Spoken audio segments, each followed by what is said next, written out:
चलो दोस्तों, welcome to money stocks. तो इस वीडियो के अंदर हम लोग बात करने वाले हैं मल्टीपल स्टॉक्स के बारे में। तो सबसे पहले हम लोग बात करने वाले हैं रिलायंस के बारे में। तो बेसिकली रिलायंस का अगर आप पिछले ट्रेडिंग सेशन का परफॉर्मेंस देखोगे तो ऑलमोस्ट हमें रिलायंस के अंदर 1% की पॉजिटिविटी के अंदर जंप नजर आ चुका था।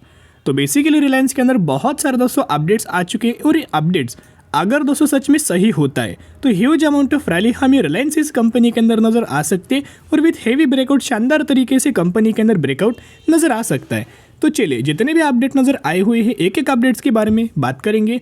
लेकिन जो रिलायंस के अंदर जो हमें पिछले ट्रेडिंग सेशन के अंदर जो क्लोजिंग नजर आया हुआ था 2528 रुपये की क्लोजिंग हमें रिलायंस के अंदर नजर आ चुकी थी। तो दोस्तों आप सभी को पता होगा जिस भी सेक्टर के अंदर रिलायंस अच्छा खासा दोस्तों बिजनेस लॉन्च करता है या फिर जिस भी सेक्टर के अंदर रिलायंस अपना बिजनेस स्टार्ट करता है तो जिस सेक्टर के अंदर कंपनी दूसरी कंपनीज को बहुत ज़्यादा कंपटीशन दे देता है। जैसे कि आपको पता होगा जब मार्केट के अंदर टेलीकम्युनिकेशन सेक्टर के अंदर जब जियो कंपनी ने लॉन्च किया था, जब रिलायंस ने जियो ये बिजनेस हमें लॉन्च किया था, नए सेगमेंट के अंदर कंपनी ने एंट्री किया था, तो पहले से जो कॉम्पिटिटर हमें नज़र आए थे जैसे कि वोडाफोन हुआ, आइडिया हुआ या फिर एयरटेल बोल सकते हो, तो इन कंपनीज को जियो ने 100% दोस्तों कॉम्पिटिट किया, बीट किया और आगे अपना बिजनेस टॉप के ऊपर खड़ा किया।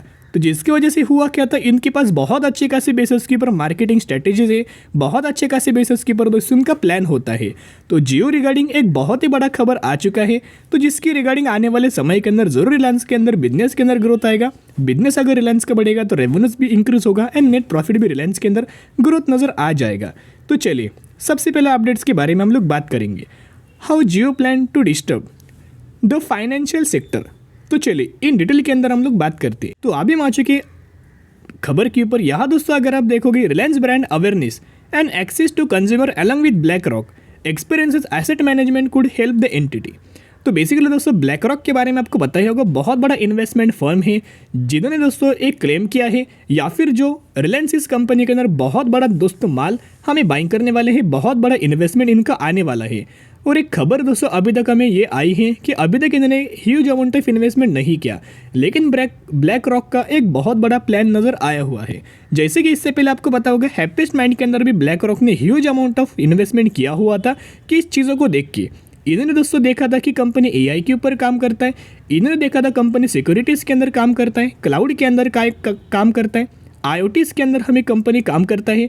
इन सभी चीज़ों का एनालिसिस करते ब्लैक रॉक ने हमें हैप्पीस्ट माइंड के अंदर दोस्तों बहुत बड़ा इन्वेस्टमेंट किया हुआ था और अभी इनका जो इंटरेस्ट रिलायंस इस कंपनी के अंदर नजर आ रहा है। और जो हमें एक बहुत बड़ा दोस्तों जो अपडेट आया है, इन्होंने एक फिगर मेंशन किया गया है। फिगर दोस्तों अगर आप देखोगे $150 बिलियन का इन्वेस्टमेंट हमें ब्लैक रॉक रिलायंस इस कंपनी के अंदर कर सकता है। जो भी कंपनी के अंदर दोस्तों बहुत बड़ा पैसा इन्वेस्ट होता है उस कंपनी के लिए पॉजिटिविटी अपडेट्स होता है और उसी तरह से कोई भी कंपनी के अंदर जंप हमें आने वाले फ्यूचर में नजर आ जाता है। तो चलिए इंपॉर्टेंट जो अपडेट नजर आए हुए हैं जिसके वजह से आपके अंदर शानदार तरीके से कॉन्फिडेंस हमें डेवलप हो सकता है, उनके बारे में और हम लोग ज़्यादा डिस्कस करेंगे, ताकि अगर आपने अच्छी कंपनियों को अपने पोर्टफोलियो के अंदर ऐड किया हुआ है तो ज़रूर आपके अंदर शानदार तरीके से कॉन्फिडेंस जनरेट हो सकता है। तो ये जो डेटा है हम लोग बात करेंगे म्यूचुअल फंड्स का बाइंग का डेटा, जो कि जून 2023 का डेटा हम लोग बात करें। 130 म्यूचुअल फंड्स की बाइंग एंड 89 म्यूचुअल फंड की सेलिंग हमें रिलायंस इस कंपनी के अंदर नजर आई हुई है। यानी कि अगर आप लगातार डेटा देखोगे तो लगातार जो म्यूचुअल फंड्स है रिलायंस इस कंपनी के अंदर बाइंग की और लगातार हमें फोकस करते हुए नजर आ रहे हैं। एंड ब्लैक रॉक जैसे बड़े बड़े जो इन्वेस्टमेंट फर्म है जो कि बहुत बड़ा इन्वेस्टमेंट अच्छे कंपनी के ही अंदर करते हैं, अच्छे बिजनेस के ही अंदर करते, ताकि इनको भी इसका बेनिफिट नजर आए एंड ताकि जिस कंपनी के अंदर वो इन्वेस्ट कर रहे हैं उस कंपनी के अंदर भी आने वाले फ्यूचर में ग्रोथ नजर आ जाती है। तो अभी देखेगा रिलायंस इस कंपनी के अंदर पिछले 1-1.5 साल जो आपको नजर आया हुआ है बिल्कुल भी कंपनी ने अच्छा में परफॉर्म नहीं किया। अच्छा इन द सेंस अगर आप देखोगे ये कंपनी उसी तरह से ट्रेड करता है। एक तो ये ऐसी कंपनी नहीं है कि आपको हर एक दिन 5% का तेजी नजर आएगा, हर 5 दिनों में 10% का रैली आएगा। ये ऐसी कंपनी नहीं है। ये ऐसी कंपनी जो साल में आपको 20 से 25% का रिटर्न कमा के देगा, बना के देगा, या फिर उससे ज़्यादा भी कंपनी बना के दे सकता है। पिछले 5 सालों का अगर आप रिलायंस का चार्ट देखोगे तो पिछले 1-1.5 सालों में लगातार कंपनी कंसोलिडेशन फेज के अंदर बिलोंग करता है और जब भी रिलायंस इंडस्ट्रीज कंसोलिडेशन फेज के अंदर बिलोंग करता है एक बहुत ज़्यादा पॉजिटिव सेंटिमेंट्स माना जाता है और जब भी कंपनी का ब्रेकआउट होता है ह्यूज अमाउंट ऑफ रैली हमें पॉसिबल नजर आ जाती है। साथ में ब्रोकरेज फर्म के द्वारा हमें जो टारगेट रिलायंस इस कंपनी के अंदर दिया गया है, सबसे पहला टारगेट 3000 रुपीज़ का, जब भी कंपनी लेवल्स के ऊपर लगातार ट्रेड करे तो सेकेंड टारगेट 3000 ₹400 का रिलायंस इस कंपनी के अंदर हमें दिया गया है। और रिलायंस इस कंपनी के अंदर बहुत सारे अपडेट्स आ रहे, जैसे कि आपको बहुत सारे डाउट्स होंगे कि जियो फाइनेंशियल सर्विसेज ये कंपनी करंटली मार्केट के अंदर डीमर्जर तो हो चुका है, लेकिन सेपरेट आईपीओ कब आएगा, मार्केट के अंदर कंपनी लिस्ट कब होगा, या फिर कब हमें शेयर्स के बेनिफिट नजर आएगा। देखिएगा ये तो फिक्स है, रेशो मैंने आपके साथ शेयर किया हुआ है। अगर आपके पास रिलायंस के 10 शेयर होंगे तो जियो फाइनेंशियल सर्विसेज के आपको 10 शेयर मिलेंगे, ये तो फिक्स है। लेकिन अभी अगला जो अपडेट आने वाला है जो कि एजीएम के ही अंदर आपको नजर आएगा, जब भी कंपनी का दोस्तों एजीएम आएगा, एनुअल जनरल मीटिंग जो कि साल में एक ही बार होता है, और उस मीटिंग के अंदर कंपनी डेट्स के बारे में डिस्कस करेगा कि आईपीओ कौन से डेट के अंदर लाया जा सकता है, कभी ये कंपनी मार्केट के अंदर लिस्ट होगा, और उसके बाद डेट्स भी कंपनी मेंशन करेगा कि कब शेयर होल्डर्स को इसका शेयर्स का बेनिफिट नजर आएगा। तो दोस्तों रिलायंस करंटली अगर आप देखोगे सिर्फ और सिर्फ पेट्रोकेमिकल सेगमेंट से कंपनी पहले पास्ट के अंदर हमें बिलोंग करता था। अभी कंपनी का बिजनेस कंपनी ने रिलायंस रिटेल के अंदर एक्सपांड किया। फिर करंटली दोस्तों बेसिकली अगर आप देखोगे नए नए सेगमेंट्स के अंदर कंपनी अपना बिजनेस हमें एक्सपांड करते हुए नजर आ रही है। रिन्यूएबल सेक्टर के अंदर भी कंपनी ने बहुत बड़ा इन्वेस्टमेंट किया हुआ है, और इन्हीं सेगमेंट को लेके करंटली कंपनी बहुत ज़्यादा ट्रेंडिंग चल रही है, और इसी सेगमेंट को कंपनी आने वाले फ्यूचर में बूस्ट करना चाह रही है। यानी कि ट्रेंड जो समझे या फिर फ्यूचर डिमांड जो फुलफिल करेगा वही कंपनी आने वाले सालों में रैंक करेगा, और वही कंपनी आने वाले सालों में स्ट्रगल कर सकते, या फिर वही कंपनी आने वाले सालों में अच्छा खासा ग्रो कर सकते बहुत ही कम सालों में।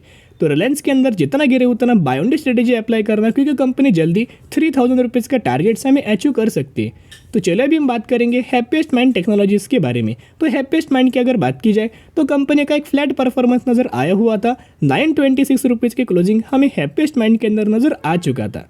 अभी देखिएगा जैसे कि आपको पता होगा हर एक कंपनी का Q1 का रिजल्ट हमें आ रहा है, लेकिन अभी तक हमें हैप्पीएस्ट माइंड इस कंपनी का Q1 का रिजल्ट नजर नहीं आया। तो जो हैप्पीएस्ट माइंड अपना Q1 का जो रिजल्ट हमें पेश करने वाली है उसका डेट दोस्तों आप मेंशन कर सकते हो।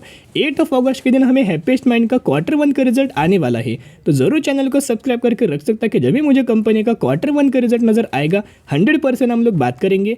और बहुत सारे लोगों को ये भी मानना है कि हैप्पीएस्ट माइंड कैसे अपना रिजल्ट परफॉर्म कर सकता है। देखिएगा मैंने पहले भी आपके साथ शेयर किया है, कंपनी का बिजनेस बहुत ज़्यादा मैटर करता है कि कंपनी एक तो आईटी सेक्टर से बिलोंग करता है, लेकिन आईटी सेक्टर के अंदर मेन कंपनी का बिजनेस क्या है तो आप सभी को पता हो। जो हैप्पीएस्ट माइंड ट्रेंडिंग सेगमेंट के अंदर बिलोंग कर रहा है, ट्रेंडिंग सर्विसेज कंपनी प्रोवाइड करता है। जैसे कि आप यहाँ देखोगे एनालिटिक्स, एआई यानी कि artificial intelligence, automation, cloud, digital infrastructure management, internet of things, security, software, product engineering, तो जिसकी वजह से इन सभी सेगमेंट्स के अंदर हमें एक अच्छा खासा कंपनी सर्विसेज हमें प्रोवाइड करता है। और मेन दोस्तों रीज़न यही कि कंपनी का Q1 का रिजल्ट बहुत अच्छा आ सकता है, क्योंकि कंपनी मेनली एआई के अंदर काम करता है, ऑटोमेशन के अंदर काम करता है, क्लाउड के अंदर काम करता है, सिक्योरिटीज़ के अंदर काम करता है, एंड इंटरनेट ऑफ थिंग्स के अंदर कंपनी अपना सर्विस प्रोवाइड कर रहा है। इन्हीं सभी चीज़ों की वजह से ह्यूज अमाउंट ऑफ अच्छा हमें हैप्पीएस्ट माइंड का रिजल्ट आ सकता है। लेकिन दोस्तों जो डेट मैंने आपके साथ शेयर किया रिजल्ट से एक दिन पहले हमें प्रीव्यू नजर आएगा हैप्पीएस्ट माइंड का Q1 का,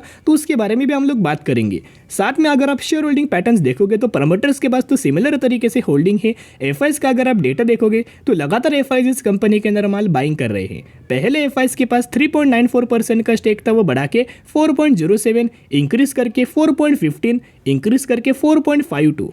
तो लगातार हमें एफआईज ने इस कंपनी के अंदर माल बाइंग किया है। डीआईज तो सिमिलर है, एंड पब्लिक के पास भी ऑलमोस्ट सेम स्टेक नजर आया हुआ है। अभी भी अगर आप हैप्पीएस्ट माइंड का मैक्सिमम का परफॉर्मेंस देखोगे तो 38% की गिरावट के अंदर करंटली कंपनी ट्रेड कर रही है। तो दोस्तों एक पॉइंट नोट करना, अगर कंपनी Q1 के रिजल्ट्स के अंदर बहुत ही अच्छा खासा दोस्तों परफॉर्म करेगा तो यही से आपको हैप्पीएस्ट माइंड के अंदर ह्यूज अमाउंट ऑफ रैली आ सकती है।